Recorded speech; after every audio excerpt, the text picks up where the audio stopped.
Pour vous, vous ne vivez pas selon la chair, mais selon l'Esprit. Si du moins l'Esprit de Dieu habite en vous.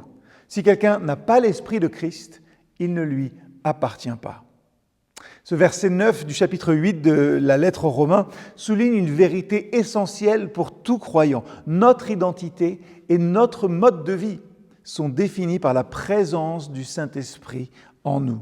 Lorsqu'on accueille Jésus-Christ dans nos vies, le Saint-Esprit, Dieu lui-même, vient habiter en nous, nous transformant de l'intérieur et nous permettant donc de vivre selon les valeurs et selon les principes mêmes du royaume de Dieu.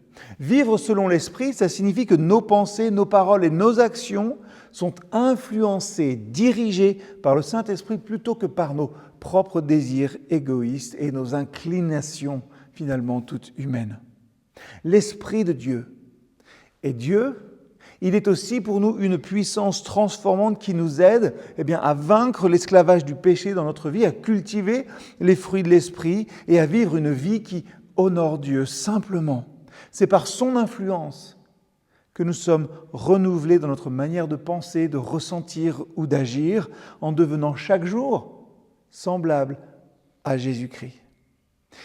Ce verset quand même nous dérange un peu parce qu'il nous met en garde contre une réalité importante. Si l'Esprit de Dieu n'habite pas quelqu'un, il est dit que cette personne ne lui appartient pas. Ça souligne finalement l'importance cruciale dans notre vie de foi, dans notre vie religieuse, c'est vrai aussi, de la relation personnelle avec Dieu par Jésus-Christ et le rôle du Saint-Esprit dans cette relation. Sans la présence du Saint-Esprit en nous, nous ne pouvons pas prétendre appartenir à Dieu.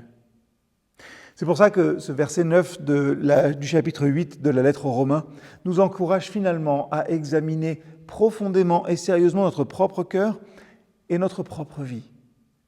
Sommes-nous vraiment habités par l'Esprit de Dieu ? Vivons-nous selon ses voies et ses desseins ? Ou est-ce qu'on est encore trop dominé par notre nature charnelle ? C'est un appel, ce verset, finalement, à la repentance, à la foi et à l'obéissance, afin que nous puissions vivre pleinement, vivre transformés dans la puissance et la grâce de Dieu, dans la puissance et la grâce du Saint-Esprit. C'est ça, une vie transformée qui témoigne de la transformation que Dieu opère en chacun et chacune d'entre nous. Alors, aujourd'hui, prenez un moment pour réfléchir à la manière dont vous vivez votre vie. Cherchez peut-être les domaines où vous pourriez laisser davantage l'Esprit de Dieu guider vos pensées, vos paroles et vos actions.